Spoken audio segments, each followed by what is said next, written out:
Iminumungkahi ni senatorial candidate Rodante Marcoleta na maging libre na ang mga pamilyang kumukonsumo ng 2,000 piso sa kanilang kuryente. Kumpiyansa si Marcoleta, kakayanin ito kung magkakaroon lamang ng kaayusan sa mga batas hinggil sa kuryente. Erlo Bringa. Hi guys! Welcome to Mami Mela Reaction once again. At naririto po tayo upang magbigay po tayo ng reaction tungkol sa plataforma ng ating minamahal na senador. At atin po natin siyang iboto sa darating na eleksyon sa Mayo.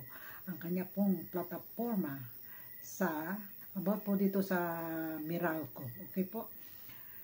Sabi po niya kasi once na mahalal daw po siya at maluklok siya dito sa Senado bilang isang senador, gagawa daw po siya ng batas at gusto niyang ipatupad.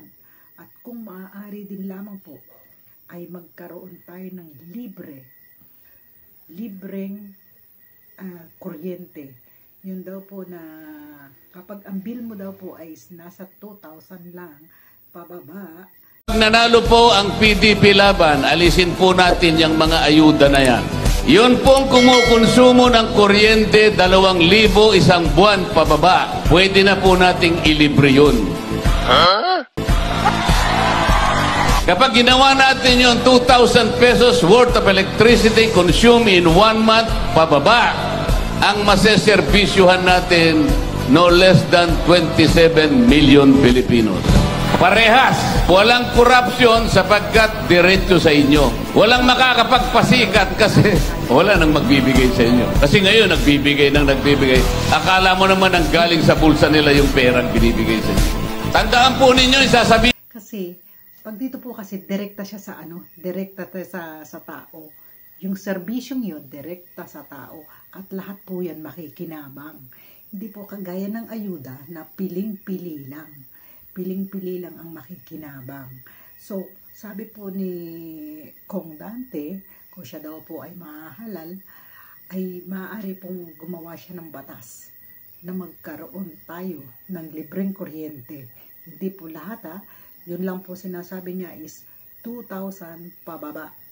Pero kung sakali po na hindi nga maibigay, kung sakali lang na hindi maibigay ang 2,000 na libre na yan. So, siguro po, yun man lamang pong magmura. Malaking ang imura ng bayad natin sa kuryente. So, malaki na po yung biyaya sa atin, di po ba? So, kasi po, kung ayuda din lang ay ibibigay, pili lang po yung taong makikinabang. Ako nga po sabi nga po sa akin kung nabigyan daw po ako ng ayuda, sabi ko hindi. Sabi sa akin, siguro hindi ka botante. Sabi ko, hindi botante ako. Pero, hindi po kasi ako interesado doon. Kasi parang, para sa akin, bakit ako aasa doon, di po ba? Parang ginagawa ko ng tamad yung sarili ko. Naaasa ako sa isang bagay na pansamantala lang, di po ba? So, let's go back po dito sa libreng kuryente. Sa akin po, mas mabuti na nga yun. Kasi, hindi po makakapangurap ang kung sino mang politiko kasi direkta na siya sa tao. Yung serbisyo po yun is pangkalahatan na. Hindi na kailangan piliin pa kung sino ang bibigyan ng libre. Okay po? Lahat po yun. Basta po ang inyong bill ay 2,000 pababa. So, libre na daw po yun.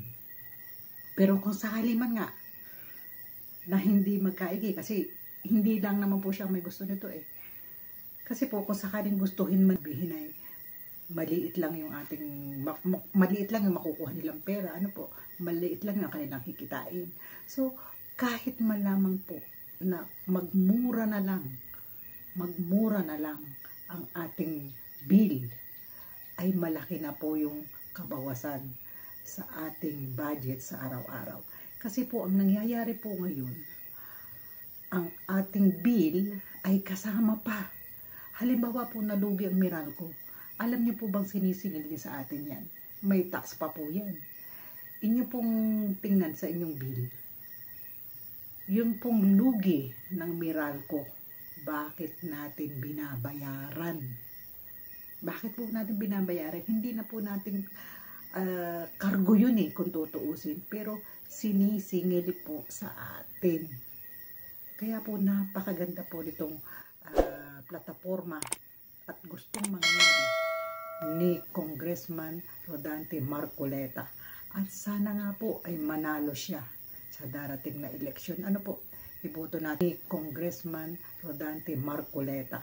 At sana nga po ay manalo siya sa darating na eleksyon. Ano po? Iboto natin po siya. Opo. Ngayon, para unang-una na natin sigurong mabigyan ng benepisyo yung mga nasa laylayan ng lipunan, yan ay hindi bababa sa 25 to 27 million Filipinos. Naisip ko na lang, natatapatan ko na lang yung binibigay na ayuda o baka sakaling makabawas-bawas pa ng konti yung ginagasta ng gobyerno. Napakamahal. Sabi pa ni Marco. Opo. Ngayon, para unang-una na natin sigurong mabigyan ng benepisyo yung mga nasa laylayan ng lipunan, yan ay hindi bababa sa 25 to 27 million Filipinos. Naisip ko na lang, natatapatan ko na lang yung binibigay na ayuda o baka sakaling makabawas-bawas pa ng konti yung ginagasta ng gobyerno. O yung 5 ayudang binibigay ngayon, 194 billion. Hindi ko naman nakikita na ang halagang ito ay natatarget yung bilang na 25 to 27 million Pilipinos na yan ang dapat makinabang sa perang pang-ayuda. So, kinuwenta ko na kapag ka pala yung kumukonsumo ng kuryente ng 2,000 pesos pababa, yan ay inilibre natin. Na kasi yung dapat targetin ng ayuda dahil sila yung pinakamahirap Opo. Ngayon, kung natatarget lang ay wala pang 10%,